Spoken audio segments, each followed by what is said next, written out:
There are heightened global concerns around food supply system, but President Muhammadu Buhari says his administration will not lose focus in its quest for food security. He also warned the Central Bank of Nigeria against issuing the country's reserves for importation of food items and fertilizer. In other parts of the country, we will be focusing on flood and its effects. These and more on Panorama in a moment. I am Sadia Umardiki.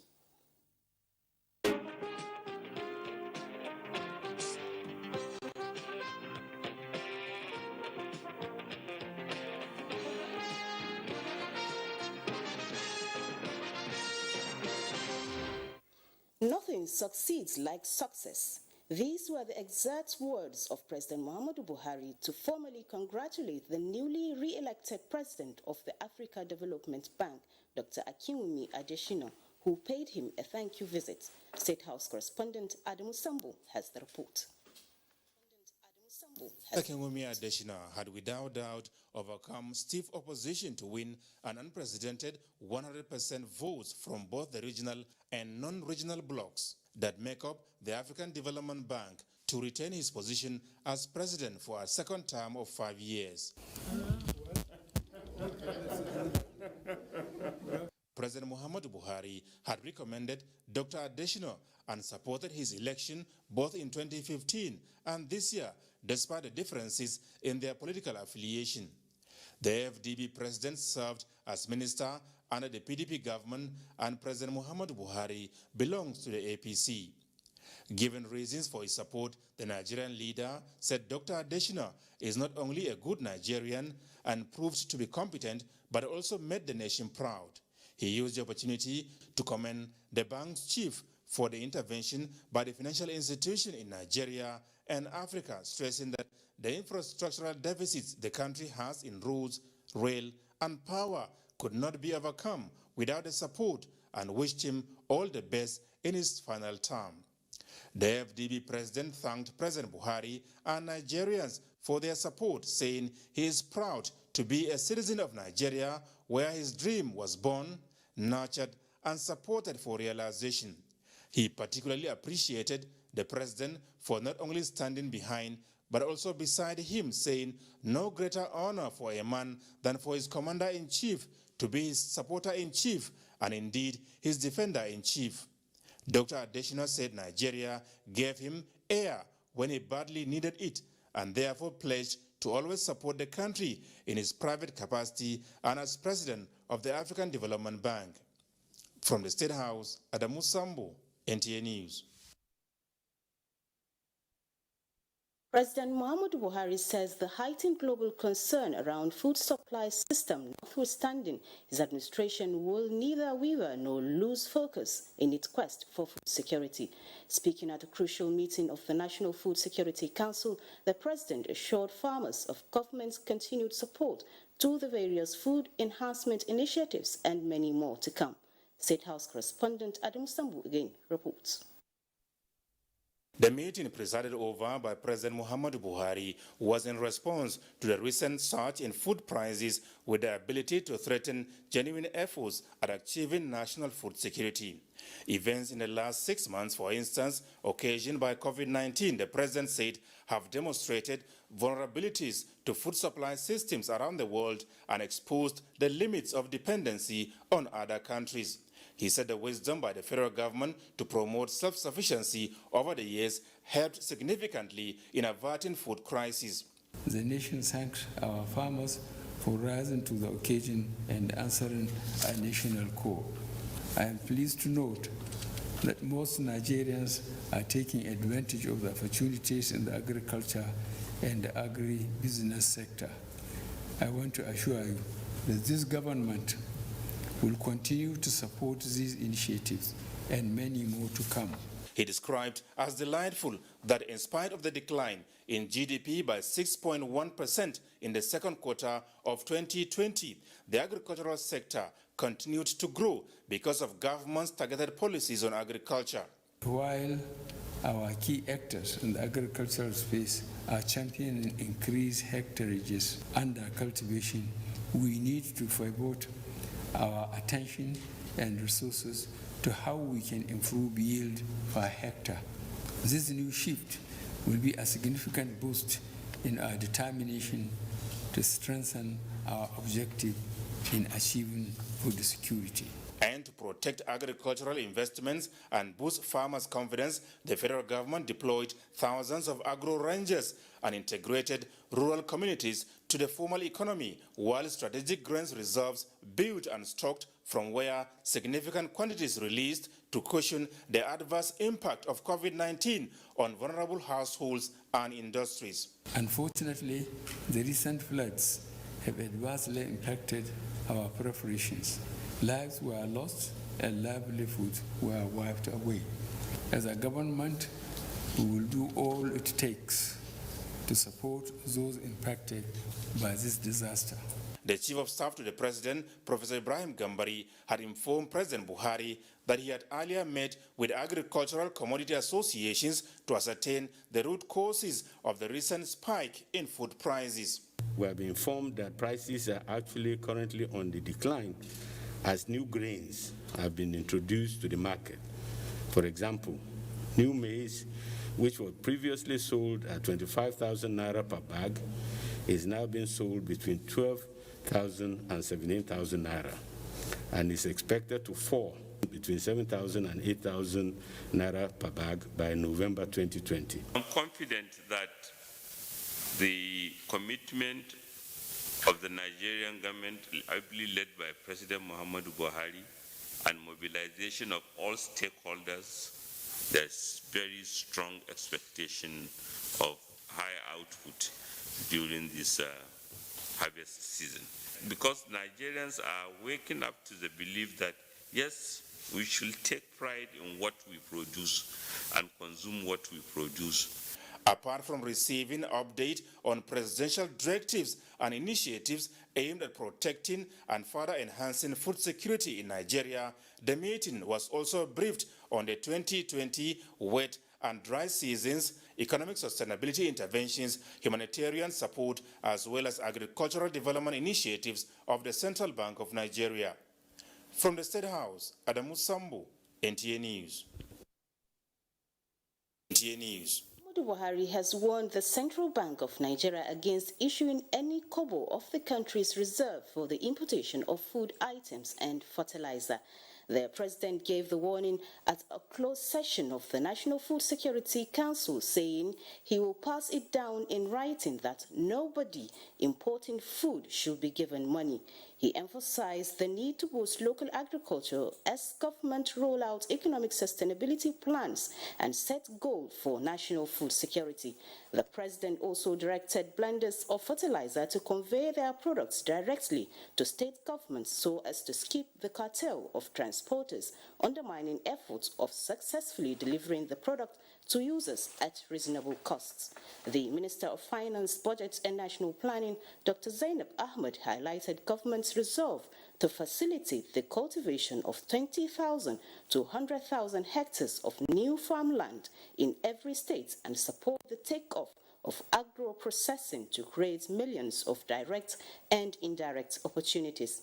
On his part, the Controller General of Customs, Colonel Hamid Ali, expressed the hope of an early reopening of the partially closed borders given the progress made with neighboring states in joint border patrols, one of the key conditions by Nigeria for reopening of the borders.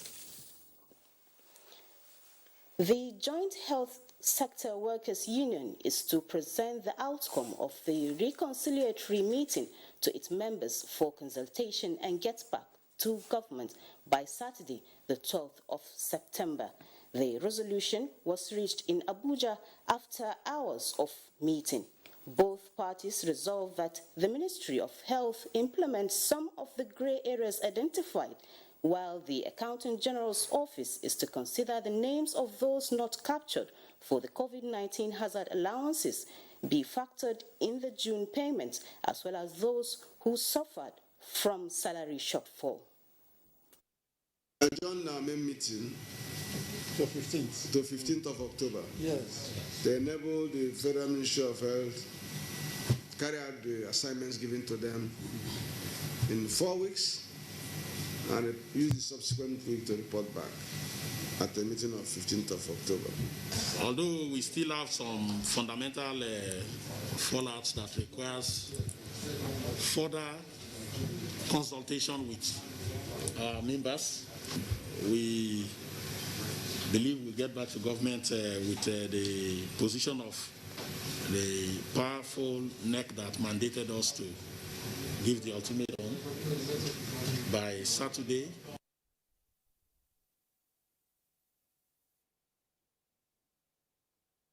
On the 15th of October 2020. The Independent National Electoral Commission says it will embark on massive mop-up of card reader machines to ensure prompt reconfiguration for October 10th governorship election in Ondo State. INEC National Commissioner in charge of Information and Voter Education, Festus Okoye, gave the update on last night's fire incident at the Ondo State INEC office in Akure. Olajide Bello has details. The inferno, which lasted for about 2 hours, took the combined efforts of the Federal Fire Service from the airport in Akure and Ilesha Command due to the inability of the Ondo State Fire Service.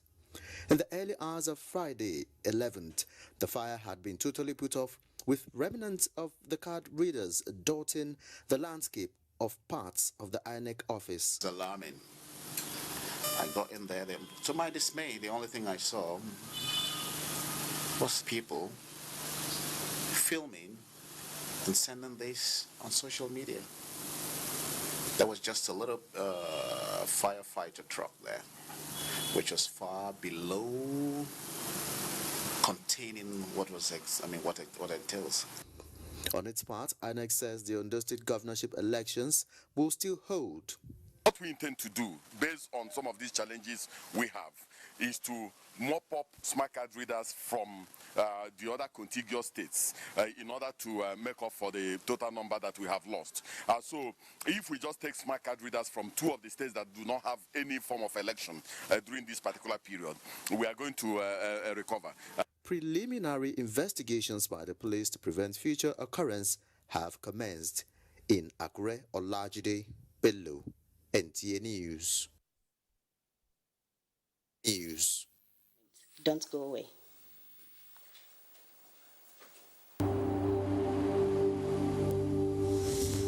For now, the best and most efficient way to avoid getting infected is through regular hygienic and sanitary practices, as well as social distancing.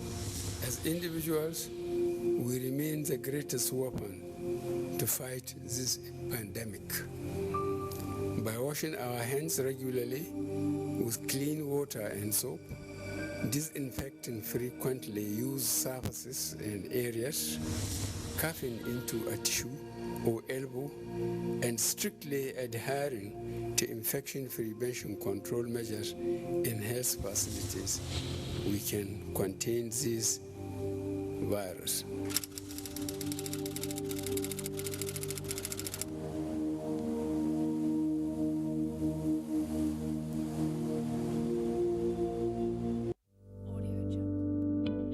Coronavirus is real.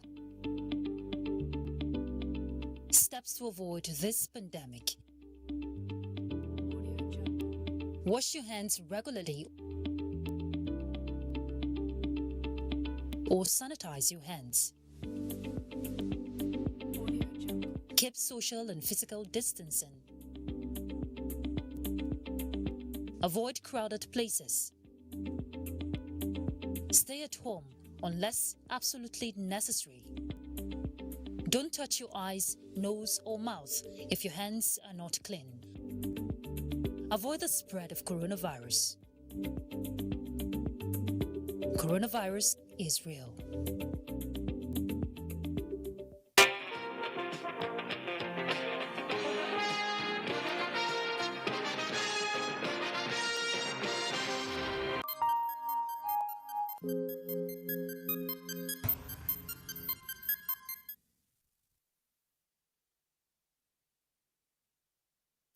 197 new cases of COVID-19 have been confirmed in Nigeria as part of the 10th of September 2020. The outbreak by the National Center for Disease Control shows that Plateau State has the highest number of cases with 83. Lagos has 48, Kaduna 17, FCT 16, Ogun 11, Katsina 7, Imo 4, Edo and Nasarawa 3 each, Rivers 2, while Bayelsa, Oyo, Oshun have 1 case each. This brings the total number of confirmed cases in this country to 55,829, with 43,810 discharged and 1,075 deaths recorded. As Sokoto State joins other states of the Federation to celebrate the certification of Nigeria as a polio-free nation, the need to sustain the successes achieved has been stressed. This came to the fore at the monthly meeting of the State Task Force on Polio Eradication and Routine Immunization. Dalhatu Abdullahi reports. The monthly review meeting on polio eradication and routine immunization resumed after 6 months due to the outbreak of COVID-19 pandemic. Sokoto has every reason to celebrate the certification of Nigeria as polio-free, as the state had partnered agencies from within and outside the country to see that the desired result is attained. The state government shouldered this responsibility to see the end of all the killer diseases, polio inclusive. I urge all of us to maintain that zeal to see that we complete the task assigned to us. On routine immunization, the state is targeting 85% coverage of children below the age of 5 years. So far, about 60% coverage has been achieved in some local governments, while in few others, the coverage is still low due to the challenge of circulating vaccine-preventable infections. There are so many factors that are responsible for that. One of them is also the low coverage of routine immunization, and as well as some of other factors that are also associated. Ensuring that all the newborns receive all doses of vaccines against childhood killer diseases remains the responsibility of all. In Sokoto, Dalhatu Abdullahi, NTA News. Farmers in Sokoto are appealing to state and federal governments to intervene in reducing the losses they incurred as a result of flooding in their farmlands. Sheikh Muhammad Detti reports that fishermen, on the other hand, are making the best out of the situation.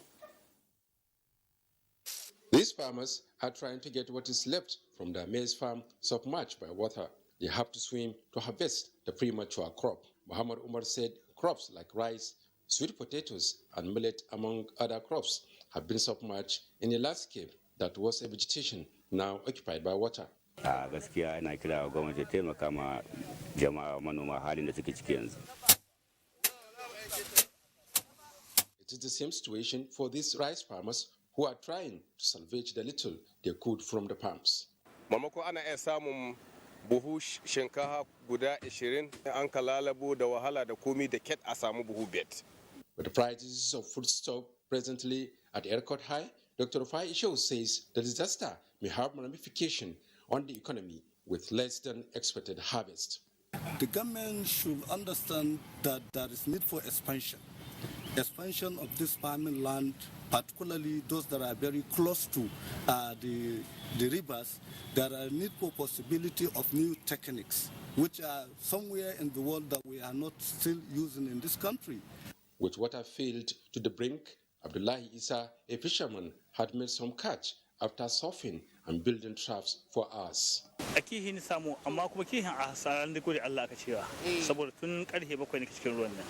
While farmers are counting their losses, fishermen, on the other hand, are having a field day. In Sokoto, Sheikh Muhammad Detti, NTA News. And now to our discussion segment. With me in the studio is Muhammad Umar, Director Relief, Mustafa Umar. He's the Director Relief and Rehabilitation, SEMA, Sokoto State. Saya, welcome to the studio. Good afternoon. So, sir, Sokoto is one of the states affected by this year's flooding. How many local governments have been affected so far? So far, about 80 local governments have been affected by the floods.